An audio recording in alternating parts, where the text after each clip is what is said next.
Indigenous peoples face huge challenges in participating in official decision-making processes. This piece explores how the ASEAN Declaration on Environmental Rights has provided few opportunities for Indigenous peoples to fully and meaningfully engage with the first-ever regional instrument that brings together human rights and the environment in Southeast Asia.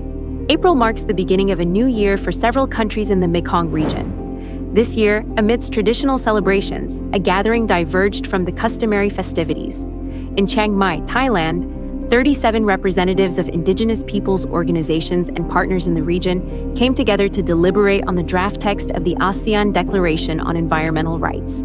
Started in 2022, the development of the declaration, led by the ASEAN Environmental Rights Working Group, marks a significant moment in ASEAN. It would be the first ever regional instrument that brings together human rights and the environment in Southeast Asia. The declaration offers guiding principles for ASEAN member states to respect, promote, protect, and fulfill substantive and procedural environmental human rights. This marks historic progress for the region in the context of severe environmental degradation and climate change impacts, coupled with a shrinking civic space, where environmental defenders are subject to various forms of violence, including killings and criminalization. Yet it is marred by a glaring absence: the underrepresentation of Indigenous peoples. Indigenous peoples are missing from the working group, which comprises government and intergovernmental representatives, such as those from the ASEAN Intergovernmental Commission on Human Rights, international agencies like the UN, and civil society, including youth, disability, and environmental defenders representatives. On 29 March 2024, the working group made public a draft of the declaration for the first time, along with a channel for stakeholders to submit inputs by 30 April 2024. This meant that, to learn about the declaration development process, comprehend the text, and provide comments and feedback, anyone would have just 1 month.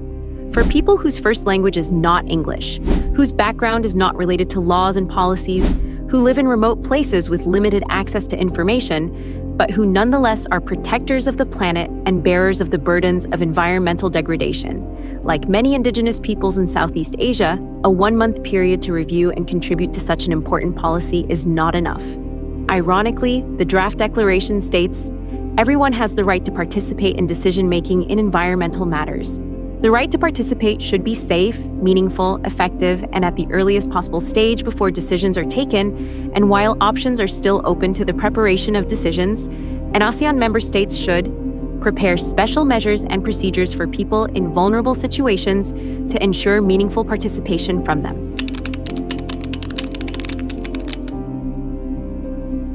At the Chiang Mai meeting, Indigenous peoples pointed out a fundamental injustice at the heart of the matter: the failure to acknowledge and uphold the rights of Indigenous peoples. Participants called for strengthened commitments of ASEAN member states to secure environmental rights in the region. They highlighted conservation, tourism, deforestation, extractive industries, and energy projects that result in environmental degradation and development aggression, posing critical threats to Indigenous peoples. To make a clear position, the workshop participants released a collective statement on their non-negotiable demands to the working group. The statement urges the working group to recognize and respect Indigenous peoples' rights and use of the term Indigenous peoples explicitly in line with international policies. Currently, it is mentioned just one time in brackets and diluted through the terms ethnic communities. Environmental rights cannot be respected, protected, promoted, and fulfilled without recognizing and securing the rights of Indigenous peoples. We, Indigenous peoples, are rights holders and should be part of the decision-making process. We are very disappointed that the working group has ignored the inclusion of representative organizations of Indigenous peoples in drafting the declaration.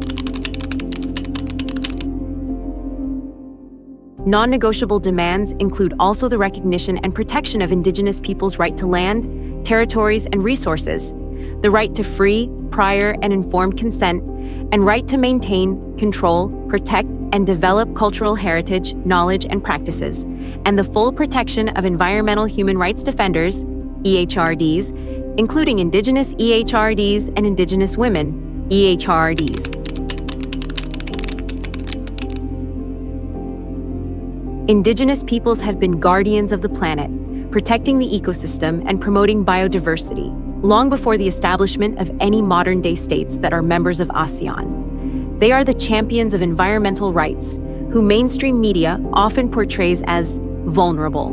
Indigenous peoples are only made vulnerable by so-called development, or environmental and climate projects that dispossess them of their land and territories and violate their rights. Such activities prevent Indigenous peoples from practicing their traditional ways of living in harmony with nature. As a result of sustained and steady advocacy efforts and solidarity at multiple scales, the rights of Indigenous peoples and the importance of Indigenous knowledge, technology, and practices are now recognized and protected by global policy instruments, such as the Paris Agreement and, most recently, the historic Kunming-Montreal Global Biodiversity Framework.